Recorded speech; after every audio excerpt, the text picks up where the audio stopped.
Hello students, तो आज की इस वीडियो में आज मैं कक्षा 10वीं वाले विद्यार्थियों को अध्याय 2 को पढ़ाने वाला हूं और अध्याय 2 में दिया हुआ है दो चरों का रैखिक समीकरण।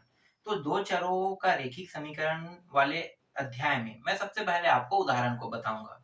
तो चलो सबसे पहले उदाहरण के प्रश्नों को देख लेते हैं। तो जो पहला उदाहरण है वो यहाँ पे मैं पढ़ के बताता हूँ आपको। ये जो उदाहरण नंबर 1 है वो आपको डिस्प्ले होते हुए दिखाई देगा। ठीक है, तो चलो पहला उदाहरण क्या कह रहा है। सलमा, मेरे अंक तुम्हारे अंक से 2 अधिक है और दोनों के अंकों का योग 14 है, तो हम दोनों के कितने कितने अंक होंगे बताना है। किनके किनके? एक नाम दिया है सलमा, लेकिन दूसरा नाम नहीं दिया है। तो जो नाम नहीं दिया है उसको आप कुछ भी नाम ले सकते हो। जैसे कि बुक में कहा गया है, जो उदाहरण है उसमें रीना नाम दिया हुआ है ना, रीमा, तो रीमा नाम हम भी रख लेते हैं। तो इस उदाहरण को हल करते हैं, उदाहरण नंबर पहला को। तो रीमा के अंक को क्या मान लेते हैं? x मान लेते हैं। ठीक है, और सलमा के अंक जो है वो रीमा के अंक से कितना अधिक है? 2 अधिक है। तो x रीमा के अंक है और इसके अंक से 2 अधिक अगर कर दें तो किसका अंक निकल जाएगा? सलमा का अंक निकल जाएगा। ठीक है, अब प्रश्न में क्या कहा है कि रीमा के अंक और सलमा के अंक का योग। ठीक है, दोनों के अंकों का योग कर देते हैं, इसे रख देते हैं। दोनों के अंकों का योग। तो रीमा के अंक कितने हैं? x, और सलमा के अंक x प्लस 2। दोनों के अंकों का योग कितना है? 14। जोड़ दो इसको, तो ये हो जाएगा 2x प्लस 2 बराबर 14। 2 के पहाड़ा से अगर यही कटाना चाहो तो कटा सकते हो, क्योंकि 2 के पहाड़ा में ये सभी आता है। तो हम लोग क्या करेंगे, ये तरीका यूज नहीं करेंगे, हमेशा यूजफुल नहीं होता है। हालांकि हमेशा यूजफुल होता है पर यूज नहीं करते हैं ना। तो इसलिए क्या करेंगे, जो तरीका हमें पता है वही तरीका उपयोग में लाएंगे। ठीक है, तो 2x को यहीं पे रहने देते हैं, इस 2 को उस पार ले जाते हैं। तो ये उस साइड जाके क्या हो जाएगा, ये प्लस है तो उस साइड जाके बराबर की उस साइड जो 14 है वहां पे जाके ये माइनस हो जाएगा। ये घट के कितना प्राप्त हो गया? 12 प्राप्त हो गया। अब यहाँ पे देखो 2x है, ये किस फॉर्म में? इस बार गुणा के फॉर्म में। तो गुणा के फॉर्म में तो मुझे बस x बस अकेला यहाँ पे चाहिए, 2 मुझे यहाँ पे नहीं चाहिए। तो 2 को मैं इस पार भेज देता हूँ। तो इस पार भेजूंगा तो अब क्या होगा, अब ये 12 को भाग करेगा। तो 12 को भाग करेगा तो 2 एकम 2 छक्के, 6 बार में क्या हो जाएगा, 12 जो है वो कट जाएगा। ये जो 6 हमें प्राप्त हो रहा है ये रीमा के अंक है। ठीक है, रीमा के अंक, रीमा के अंक कितना है? 6। अब सलमा के अंक निकाल लेते हैं, तो 6 प्लस 2 कर देते हैं तो 8 प्राप्त होगा। तो रीमा और सलमा दोनों के अंक इस तरीके से निकल आया। ठीक है, समझ में आया ये उदाहरण। चलो अब अगला उदाहरण देखते हैं।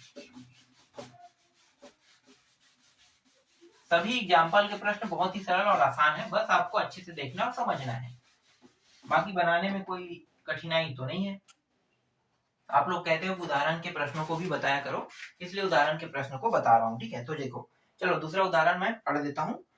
ये उदाहरण नंबर 2 है। नीचे दिए गए त्रिभुज के प्रत्येक अंतःकोण की माप क्या होगी? अंतःकोण की माप क्या होगी? तो यहाँ पे एक त्रिभुज बना हुआ है, मैं पहले त्रिभुज बना लेता हूँ। ठीक है, कुछ इस प्रकार से है। ये ए कोण हो गया, बी कोण, सी कोण। ठीक है, ए कोण का मान जो है एक्स अंश दिया हुआ है, बी कोण का मान एक्स अंश प्लस 40 दिया हुआ है और सी कोण का मान एक्स अंश प्लस 20 दिया हुआ है।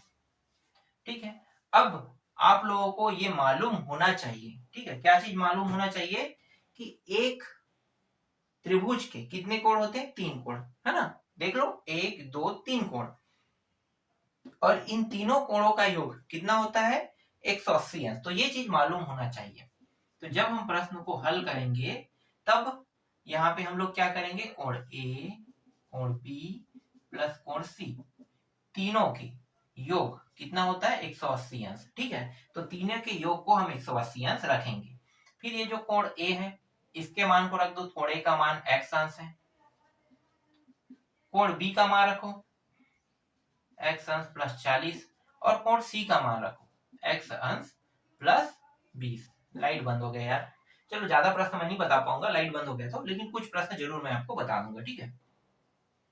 और ये रहा 180 अंश।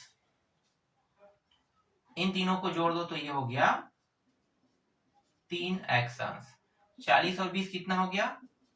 60 अंश। 180 अंश यहाँ पे है, तो 3x अंश, और ये जो 60 है उसको उस पार ले जाएंगे तो क्या हो जाएगा? ये प्लस में है तो ये पूरा पूरा उस पार जाके क्या हो जाएगा? माइनस में। तो ये 60 अंश आ गया माइनस में। घटा दो तो 120 अंश आएगा और यहाँ पे 3x। अब x जो है यहाँ पे, ठीक है, x अंश जो है यहाँ पे गुणा किसके साथ है? 3 के साथ। और मुझे x अंश को अकेला चाहिए, तो 3 को अगर मैं उस पार ले जाऊं तो क्या करेगा? 120 को ये भाग करेगा। तो भाग कर देते हैं, 3 एकम 3 चौके 12 और 3 शून्य शून्य, मतलब 40 अंश। तो यहाँ पे मुझे x अंश का मान कितना प्राप्त हुआ?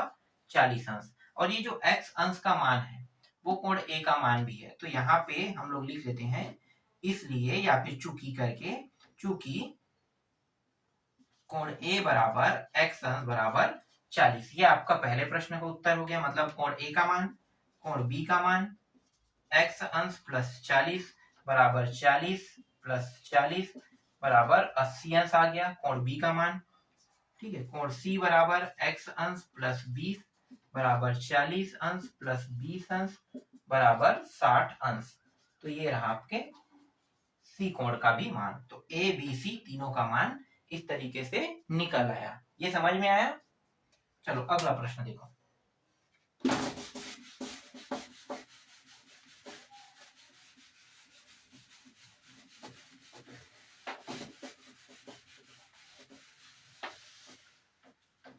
बनाते बनाते अगर लाइट आ जाएगा तो मैं क्लास को कंटिन्यू करूंगा, अगर लाइट नहीं आता है तो फिर 2-3 प्रश्न के बाद यहाँ पे मैं यहीं पे क्विट कर दूंगा, ठीक है। तो चलो अगला देखते हैं। कुछ हिरण और कुछ सारस पक्षी के पैरों की संख्या 180 अंश है। तो सीधा इसको हल कर लेते हैं फटाफट। यहाँ पे हिरण और सारस का जिक्र किया है, तो हिरण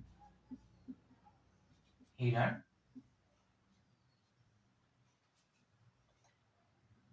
यहाँ पे हिरण और सारस है ना, तो क्या कहें? हिरण और कुछ सारस पक्षियों के पैर, तो हिरण की संख्या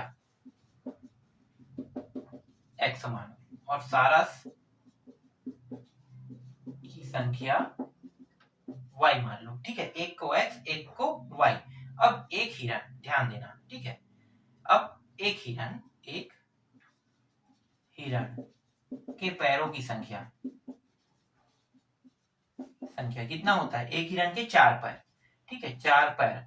तो ये जो हिरण की संख्या है उसके साथ इसको x कर दो तो 4x ये आ जाएगा। एक सारस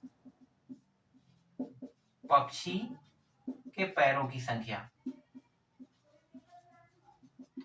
संख्या, याद रखना कोई भी पक्षी उसके सिर्फ 2 ही पैर होते हैं, तो 2, और यहाँ पे क्या है? y है ना, जिसे हमने y माना है, तो 2y। अब प्रश्नानुसार हल करो, प्रश्नानुसार, ठीक है, प्रश्न के अनुसार। तो प्रश्न के अनुसार करना क्या है? इन दोनों को जोड़ने के, तो दोनों को जोड़ने पर, है ना, दोनों को जोड़ने पर, किन दोनों को जोड़ने पर? हिरण के पैरों की संख्या और सारस के पैरों की संख्या। तो हिरण के पैरों की संख्या 4x और सारस के पैरों की संख्या 2y, और इन दोनों का योग कितना होता है? 180 अंश होता है। तो ये रहा आपके प्रश्न का उत्तर। बस इतना ही इसमें करना था, इससे ज्यादा और कुछ करने की जरूरत नहीं है, ठीक है। ये समझ में आया?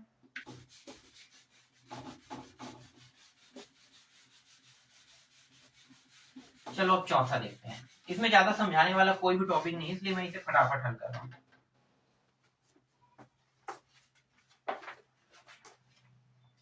चौथा प्रश्न,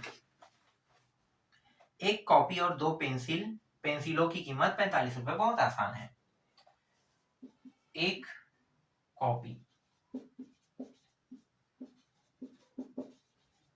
कीमत x रुपया, एक कॉपी की कीमत x रुपया, एक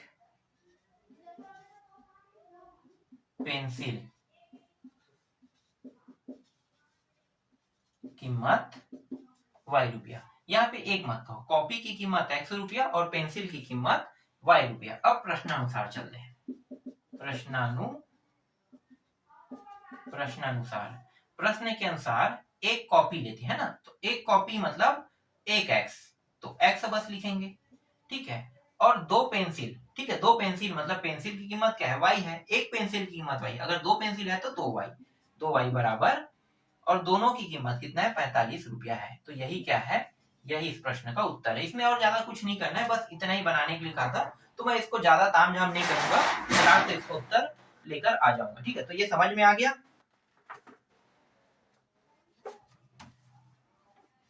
चलो अब अगला प्रश्न देखते हैं।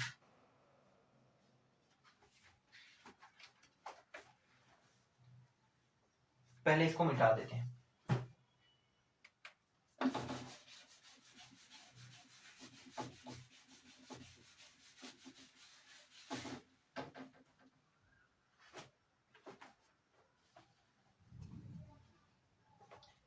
कक्षा 10वीं के 10 विद्यार्थियों ने एक विज्ञान क्विज में भाग लिया।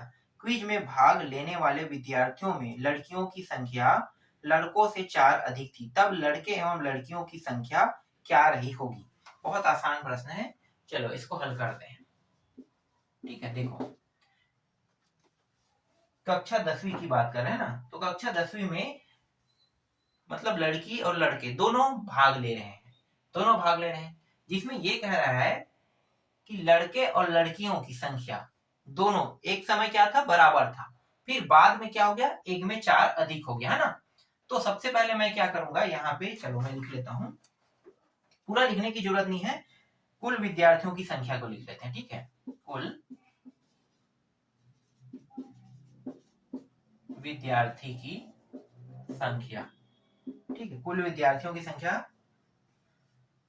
बराबर, ये हो गया लड़कों की संख्या और प्लस लड़कियों की संख्या, ठीक है। इस तरीके से दोनों की संख्या को लिख लेते हैं। तो कुल विद्यार्थी 10वीं में, ठीक है, 10वीं में विद्यार्थियों की संख्या प्रश्न में कितना दिया है, 10 दिया हुआ है, तो ये रहा 10। लड़कों की संख्या x और लड़कियों की संख्या y है अभी, ठीक है, लड़कों की संख्या x और लड़कों की संख्या y। अब क्या कह रहा है, अब हमें करना क्या है और कह क्या रहा है, ठीक है। तो अब हमें लड़कियों की संख्या लड़कों से अधिक रखना है। किससे अधिक रखना है, लड़कों से। तो मान लो लड़कियों की संख्या अगर y है, देखो ये y है ना, y है, तो लड़के की संख्या क्या रहेगा, x प्लस 4, ठीक है, क्योंकि 4 अधिक है बोल रहा है, लड़कियों की संख्या लड़कों से 4 अधिक है, इससे अधिक है, 4 अधिक है लड़कों से, तो x लड़कों की संख्या, इससे 4 अधिक करेंगे तब लड़कियों की संख्या निकल आएगा। तो ये हमारा एक समीकरण हो गया, और इसको थोड़ा सा और आगे हल कर लेते हैं, जिसमें x और ये उस साइड ले जाएंगे तो माइनस y, और 4 जो है इस साइड आ जाएगा तो माइनस 4, ठीक है। तो इस तरीके से ये दूसरा समीकरण बन गया। देख लो बहुत सारी चीजों को मैंने यहाँ पे अदला बदली कर दिया है, नहीं करोगे तो भी कोई दिक्कत नहीं है, करोगे तो भी कोई दिक्कत नहीं है, ठीक है। तो एक समीकरण बनाने के लिए मैं ऐसा कर रहा हूँ, ये जो x है जैसा है वैसा मैं रहने देता हूँ, इस y को इस साइड लेकर आ गया, तो ये क्या हो गया, y प्लस से इस साइड आके माइनस हो गया, ठीक है, माइनस हो गया। अब ये 4 इस साइड लेकर आएंगे तो ये माइनस में है, तो इस साइड आके प्लस में, बस इसके दोनों पक्षों को अब अलट पलट देते हैं। तो अलट पलट देने पर उनके चिन्हों में कोई बदलाव नहीं होता, क्योंकि दोनों पद एक साथ बदली हो रहे हैं ना, तो ये इस तरीके से आ जाएगा, ठीक। तो समीकरण 1 समीकरण 2 हमें प्राप्त हो गया। अब पहला जो समीकरण है, अब ग्राफ विधि से इसे हल करें, क्योंकि आपके एग्जाम्पल में ग्राफ विधि से ही हल करके बताया गया, तो ग्राफ विधि से हल करते हैं। तो जब ग्राफ विधि से हल करेंगे तो पहली बार क्या करेंगे, x, हर बार हम क्या करते हैं x या y के मान को रखेंगे, तो x के मान को ऐसा रखें कि ये जो मान है जो 10 है वो कोई भी कंडीशन में बटा बस में मत प्राप्त हो, ध्यान देना बटा में मत प्राप्त हो। तो x के मान अगर मैं 0 रखता हूं तो y का मान कितना आएगा,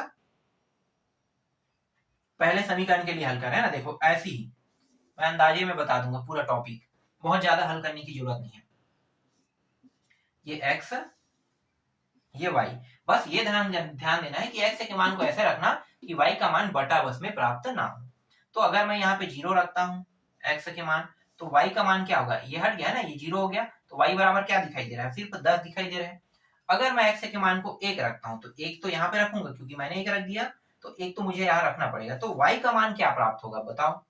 y का मान यहाँ पे पूरा हल करना है ना, जैसे यहाँ पे मैं डायरेक्ट हल कर रहा हूँ, आपको डायरेक्ट हल नहीं करना है। चलो मैं यहाँ पे पूरा हल का बताता हूँ थोड़ा सा। ये जो सारणी है इसको मैं निकाल के बता रहा था, इसलिए डायरेक्ट हल कर रहा था। जैसे कि x बराबर 0 है ना, तो ये 10 बराबर 0 प्लस y, तो 10 बराबर y, ये आ गया आपका y का मान। ठीक है, अब दूसरी बार क्या करेंगे, x बराबर 1 रखने पर इस तरीके से आपको लिखते जाना है। तो x बराबर अगर मैं 1 रखता हूं तो यहाँ पे क्या है 10 है, फिर 1 प्लस y, इसको इस पार ले आते हैं है ना, तो देखो ये प्लस से क्या हो जाएगा माइनस, तो ये हो गया 9। ठीक है, तो y का मान कितना आ गया 9, तो यहाँ पे आ जाएगा 9। ठीक है, अब आगे हल करते हैं, अब 2 रखते हैं। ठीक है, तो 2 रखेंगे तो सेम वैसा ही होगा, तो यहाँ पे मैंने बस बदल दिया, यहाँ पे मान को 2 रख देते हैं। ठीक है, 2 रखेंगे तो ये 2 इस साइड आ जाएगा, तो ये -2 घट के कितना प्राप्त होगा 8, तो ये 2 रखने पर यहाँ पे 8 प्राप्त हुआ। ठीक है, अब 3 रखते हैं तो यहाँ भी 3 रख देते हैं। ठीक है, 3 यहाँ भी 3, तो मान कितना प्राप्त हो रहा है 7 प्राप्त हो रहा है। 3 रखने पर यहाँ पे 7 प्राप्त हुआ। इसी तरीके से ये बढ़ते जाएगा, तो आपको पता चल गया ना कि यहीं पे हम लोग बदलाव करते जा रहे हैं। 4 रखेंगे तो कितना आएगा 4 4 और ये 4। ठीक है, तो ये हो जाएगा 6। तो देखो 4 रखने पर 6 आ गया, 5 रखने पर 5 आ जाएगा है ना, 6 रखने पर 4 आ जाएगा, 7 रखने पर देखो रखते जाएंगे तो ऑटोमेटिक आते जाएगा। देख लो 7 भी रख के मैं दिखा देता हूँ। 7 रखते हैं, ये रहा 7, 7 कितना आ रहा है 3 है ना, तो ये 3 आ जाएगा। 8 रखने पर 2 आएगा। ठीक है, 9 रखने पर कितना आ रहा है 1, और 10 रखने पर 0 y का मान। ठीक है, तो देखो 0 से शुरू हुआ और y 0 में खत्म हो रहा है, तो इतने सारे जो मान है वो हमें प्राप्त हो रहा है। ये समझ में आ गया, एक सारणी इस तरीके से प्राप्त हुआ। अब दूसरा सारणी निकालते हैं, तो यहाँ पे दूसरे के लिए, ये पहला समीकरण के लिए सारणी था ना, अब दूसरे समीकरण के लिए, तो यहाँ पे मैं x और y करके और लिख लेता हूँ। ठीक है, यहीं पे कर देते हैं। ठीक है, इसमें कितने मान निकल रहे हैं देखते हैं। x के मान देखो यहाँ भी रखोगे कोई दिक्कत नहीं है, या अगर आप इसको नहीं रखते हो, ठीक है, यही बस को समीकरण 2 भी रखोगे तो भी कोई दिक्कत नहीं है, क्योंकि हमें तो यही सारणी में मान चाहिए ना, तो बस सारणी में तो ही मान चाहिए। तो हम लोग क्या करेंगे, यहाँ पे x की जगह पे 0 रख देते हैं। ठीक है, तो 0 रखेंगे तो y का मान कितना प्राप्त होगा 4। ठीक है, ऐसे ही करना है, जैसे x की जगह पे यहाँ पे पहले वाले में 0 रखा, और यहाँ पे क्या है इस बार y इस पार है और ये 4 इस पार है ना, तो ये ऐसा दिया हुआ। चलो यहाँ पे देखो, मैं ज्यादा इसमें समय वेस्ट नहीं करूंगा, ये बहुत आसान सवाल है। एक बार अगर समझ में आ गया ना तो कोई परेशानी ही नहीं होगा, ये बहुत आसानी से बन जाता है। तो x बराबर यहाँ पे 0 रखने पर इस तरीके से लिखना है, 0 रख दिए। ठीक है, 0 रखने के बाद y बराबर कितना प्राप्त हुआ 4। ठीक है, तो 4 प्राप्त हो गया, 4 रख दिए। अब 1 रखते हैं, तो ये तो 4 रहेगा, सॉरी यहाँ पे बदला होगा ना 1, तो कितना प्राप्त हो गया 5, तो 1 रखने पर 5 प्राप्त हो रहे हैं। इसी तरीके से बढ़ाते जाएंगे है ना, 2 रख देंगे तो यहाँ भी 2, यहाँ भी 2, तो ये कितना हो जाएगा 6। 2 रखने पर 6, 3 रखने पर कितना हो जाएगा 4 और 3 7 है ना, उसके बाद 4 रखने पर 4 और 4 8, 5 रखने पर 5 रखने पर 5 4 9, मतलब ये लगातार बढ़ते क्रम में हो रहा है। तो हम लोग अगर इसी तरीके से रखते जाएंगे तो ये बढ़ते बढ़ जाएगा। तो यहीं पे क्या करते हैं 4-5 मान निकालने के बाद इसे स्टॉप कर देते हैं। ठीक है, इतना काफी है, इतने में रोक देते हैं। चाहे तो आगे और निकाल सकते हैं, जैसे मैं 6 रखूंगा तो 6 और 4 कितना हो गया, देखो 6 और 4, एक मिनट हाँ ठीक है, 6 4 10। ठीक है, इसके बाद 7 रखेंगे, 7 4 11, तो ये बढ़ते बढ़ जा रहा है ना, तो और बढ़ते क्रम में इसे लिखने की जरूरत नहीं, हमें पता है कि बढ़ते क्रम में होगा। ठीक है, तो यहाँ पे मुझे एक समीकरण ये जो दिखाई दे रहा है, इसका जो सारणी है वो मुझे ये प्राप्त हुआ, और दूसरे वाले का सारणी मुझे ये प्राप्त हुआ। अब क्या करना है, ग्राफ बनाना है। ठीक है, ग्राफ में हमें निकालना होगा कि x और y का मान क्या है। ठीक है, तो ग्राफ कैसे बनेगा, इस तरीके से, ये कुछ इस प्रकार से रहेगा। कहां तक है, देखो 9 10 10 तक दिया हुआ है ना, मतलब y भी 10 है, ये भी 10 है, तो दोनों को 10 10 तक लेंगे। तो 1 2 3 4 5 6 7 8 9 10। ठीक है, इस तरीके से, और ये सभी मान प्लस में है, मतलब ऊपर को ही 10 तक ले जाना है, नीचे वाले को छोड़ दो। ठीक है, 1 2 3 4 5 6 7 8 9 10, 10 तक है, 1 2 3 4 9 ये 10, 1 2 3 4 5 6 7 8 9 और ये 10। ठीक है, 10 तक के हो गया। अब पहले वाले को देखो, x का मान 0 रहेगा तो ये 10 में रहेगा, तो x का मान 0, देखो ये x ग्राफ हो गया और ये y ग्राफ हो गया, तो x का मान ये 0 है, तो y का मान कहां तक जाएगा, ये x का मान है, मतलब ये 0 लाइन है। ठीक है, तो y का मान कितना है 10, तो 1 से लेके 10 तक, तो यहाँ पे एक बिंदु मिल रहा है। ठीक है, बिंदु निकल गया इसका 1 और 9, तो एक पॉइंट मतलब ये एक पॉइंट, और 9वां पॉइंट कहाँ पे, यहाँ पे, तो यहाँ पे दूसरा बिंदु आ जाएगा। ठीक है, इसके बाद 2 8, तो देखो 2 को ऊपर तक ले जाएंगे, कहाँ तक, 8 तक के, तो 2 8 ये हो गया, है ना। इसी तरह से अगर और देखते हैं तो ये 3 और 7, तो 3 ये रहा और 7 यहाँ पे, 3 7 वाला देख लो, है ना। 3 7 ये समझ में आ रहा है ना। 1 और 9 कह रहा है, तो 1 9 अगर dot dot dot dot dot dot करेंगे तो ये ऊपर ये सीधा ऐसे ही तो जाएगा ना, और फिर इसका, तो दोनों जहां पे मैच होगा, जैसे ये रेखा और ये रेखा मैच होगा, वही क्या बनाएगा, बिंदु पॉइंट बनाएगा। तो यहाँ पे दोनों का बिंदु पॉइंट यहाँ पे बन रहा है। ठीक है, इसी तरीके से अगर मैं इसको देखो, 2 पॉइंट को, एक्स के 2 पॉइंट को इस तरीके ऊपर की ओर ले जाऊंगा, और कहां तक लेना है, 8 पॉइंट तक, तो 8 की सीधा रेखा यहाँ पे जाएगा, तो यहाँ पे बिंदु पॉइंट बना है। फिर 3 कह रहे हैं तो 3 को ऊपर ले जाओ, है ना, मैं ऊपर से नीचे या नीचे से ऊपर, देखो इस तरीके से, तो ये बिंदु पॉइंट कहाँ पे बनेगा, 7 में, 7 में बन गया। 4 को ले जाते हैं, तो 4 का जो बिंदु पॉइंट है वो कहां तक बनेगा, 6 में बनेगा, देख लो ये रहा, 6 में बन रहा है ना। 5 का 5 में बन रहा है, तो इधर भी 5 और इधर से भी 5, ये रहा, ऐसे बिंदु पॉइंट। तो ये इसी तरीके से क्रम है, देखो 5 5 में, फिर 4 6 में, यहाँ पे आ जाएगा 4 6, देख लो 4 6, फिर 5 5, है ना, 4 6, फिर से 5 5, ये रहा, लेकिन 5 5 इस बार किसका है, इसका है। ठीक है, इसके बाद 6 4, इस तरीके से ये बनते जाएगा। तो देख लेते हैं, 5 5 का भी हो गया, फिर 6 4, 6 4 कहाँ पे है, ये रहा 6 4, फिर 7 3, 7 और 3 का यहाँ पे आ जाएगा। ठीक है, 7 3 और ये 8 2, ये 8वां नंबर है 8 का, और ये दूसरा का है, देखो ये इस तरीके से है ना, ये दूसरा है और ये वाला रेखा 8वां का है, तो 8 2 में बन गया, है ना। इसके बाद 9 देखो, 9 1, तो देखो ये 1 वाला है, ये रहा और ये रहा, यहाँ पे 9 1 और 10 वाला वाई बस का मान। ठीक है, एक्स का मान, सॉरी एक्स का मान 10, तो देखो 10 वाला पंक्ति में यहाँ पे है, और वाई का मान क्या है, 0 है। ठीक है, तो ये इस तरीके से, अगर यहाँ पे जो रेखा बन रहा है अगर उसे मिला लेते हैं तो वो कुछ इस तरीके से जाएगा, देख लो।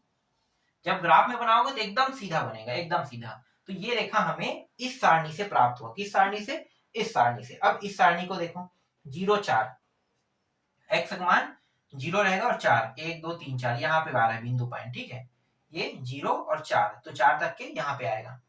फिर इसके बाद देखो 1 और 5, तो 1 और 5 देखो, तो ये 1 है और 5 कहाँ पे, यहाँ पे। ठीक है, 1 5 हो गया। 2 6, 6 वाला जो है 2 और 6 यहाँ पे बन रहा है। ठीक है, ये 2 6, फिर 3 7, तो देखो ये 3 और 7 यहाँ पे आ रहा है, मतलब ये इसी तरीके से देखो बनते जाएगा, ये ऐसे, ये ऐसे ऐसे। 3 7 के बाद है 4 8, है ना, देख लो 4 8 5 9, ये रहा 5 9। ठीक है, ये लिखा यहाँ पे, थोड़ा सा देखो ये वाला लाइन यहाँ पे आना चाहिए, 5 9 6 10, तो ये 10 कहाँ पे, यहाँ पे, ये रहा, और ये 6 है ना, तो ये 6 10, तो इसी तरीके से ये बनते रहेगा। ठीक है, तो यहाँ पे जितना भी बिंदु पॉइंट बन रहे हैं उनके बिंदु पॉइंटों को हमने मिला के यहाँ पे एक ग्राफ बनाया, और ग्राफ बनाने के बाद हमने रेखा लिया। रेखा लेने पर रेखा को जब हम लेते हैं तो इनके बिंदु पॉइंट को हर एक जगह लिखना पड़ेगा। ठीक है, जैसे कि यहाँ पे 0 10, तो 0 10 ये है, 0 10 ऐसे लिखोगे, फिर 1 9 2 8, ये रहा, 2 8 के बाद 3 7 3 7। ठीक है, इस तरीके से 3 7 के बाद 4 6, इस तरीके से सभी के बिंदु पॉइंट को लिखते जाओगे, जो जो हमने लिया है उसके बिंदु पॉइंट को। फिर इसके बिंदु पॉइंट को हमें लिखना है, किसके बिंदु पॉइंट को, ये दूसरा सारणी उसका। तो देखो ये हो गया 0 4 आ रहा है यहाँ पे कितना आ रहा है, 1 5, है ना, 1 5 यहाँ पे। ठीक है, यहाँ पे अब ये वाला मैं मिटा देता हूँ, ये जो जो बिंदी बिंदी करके रखा था ना, ये वाला, क्योंकि यहाँ पे मान रख सकते हैं हम जो आसानी से दिखे। तो ये 1 5, फिर 2 6 और ये 3 7, देखो 3 7, फिर यहाँ पे जाते हैं तो ये हो गया 4 8, है ना, और 4 8 के बाद ये हो गया 5 9 और ये 6 10, ठीक है, इस तरह यहां तक के ले लेते हैं 6 10। तो देखो यहाँ पे ये जो ग्राफ है इसमें कहाँ पे काट रहा है ना, तो इस ग्राफ में यहाँ पे काट रहा है 3 7 पे, 3 7 पे काट रहा है। तो जो उत्तर है x और y का मान वो कितना रहेगा, 3 7 रहेगा। यही क्या है इस प्रश्न का उत्तर है।